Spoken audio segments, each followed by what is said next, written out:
agree or disagree with them, they've got a very clear agenda. Yep. We want the government to shrink. We want to stop the ballooning growth in entitlement programs. Some of them even going so far as they hack the hell out of them. Yeah. You know, stop the tax-raising wave for all parties. But there's a kind of a boom, boom, boom, boom. Now, a lot of people tell me, very sophisticated people, life is not that simple or black and white. But maybe in Washington it should be. Well, the reason that you see elections of Tea Party candidates that are upsetting the establishment is because that's exactly what people are looking for. They want the trumpet to sound a certain sound. They don't want there to be confusion in the ranks, which is what's happened in Congress for a long time. There's really no overwhelming direction that you see Congress going, Republican or Democrat. Do you think there's really like a family squabble going on in the Republican Party? I think that there is, yeah. Do you think it's a serious squabble? Could be.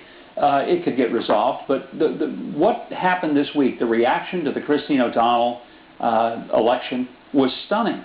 But it was sort of revealing in that it showed what some of us, because I've been on the receiving end of a lot of that, whipping from the Republican establishment, the contemptuous attitude that many have toward those that haven't been properly pedigreed and who have not gone and maybe been a part of the fraternal initiation. Well, see, I remember distinctly, Governor, your surge, because you sort of upset the apple cart in the presidential race. Yeah. Because everyone, who the heck is this Mike Huckabee guy? He's storming Iowa, and everyone said, oh my God, that wasn't supposed to be in the script, and so they hated you.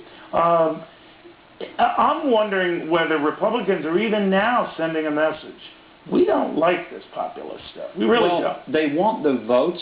The book that I did called Do the Right Thing, I wrote a book in there and I said that a lot of times, at that time, I was speaking primarily of a lot of the social conservatives that they're certainly wanted at election time to not only go out and vote, but go knock on the doors and make the phone calls and do the hard grassroots activist work.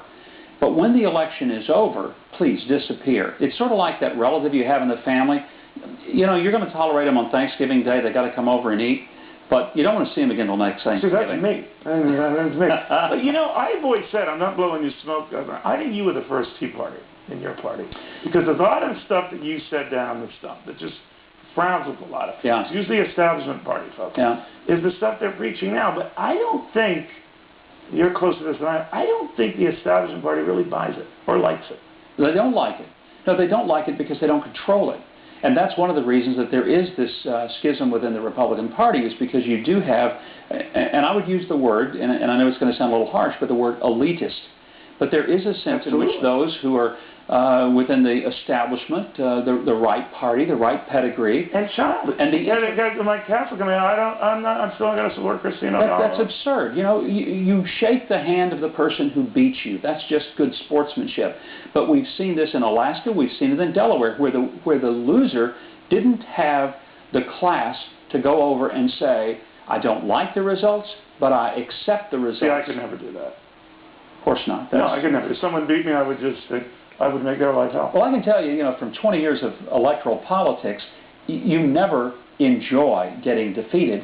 And it's not like you want to go and put a big wet kiss on the guy that has been hammering you upside the head. You're right, but they look petty by not doing it. That's exactly right. But there is a sense in which Americans expect us to show a level of grace in losing and a level of grace in winning. I hate to break it to you, Governor. They're not seeing in the Republican Party, and that's why I think it's going to be a real problem for the Republican establishment, because they eventually get around to it, begrudgingly, and they say, well, but I don't know if it's heartfelt. What the establishment should have done, rather than the tersely worded statement that the NRSC, the National Republican Senatorial Committee, came out with, they should have gone and said, look, this was not our first choice.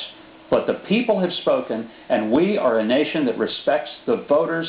And when the voters speak, we speak with them. And as of today, she's our candidate. That's what they should have done and could have done, and they didn't do it. Like if you're on fire as you were early in the presidential race, hey, look, this guy seems to be appealing to a lot of different groups.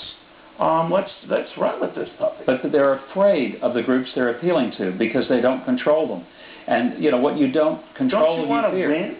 Yeah, I think they actually take their own arrogance aside for winning. You hit the right word, though. It's arrogance. An arrogance of saying, I can't imagine why they don't just want us to go ahead and run things for them. Amazing. But that's the problem. Whether it's incumbent Democrats, incumbent Republicans, it's a disconnect between the people who are feeling the pinch of the policies out there in the hinterlands.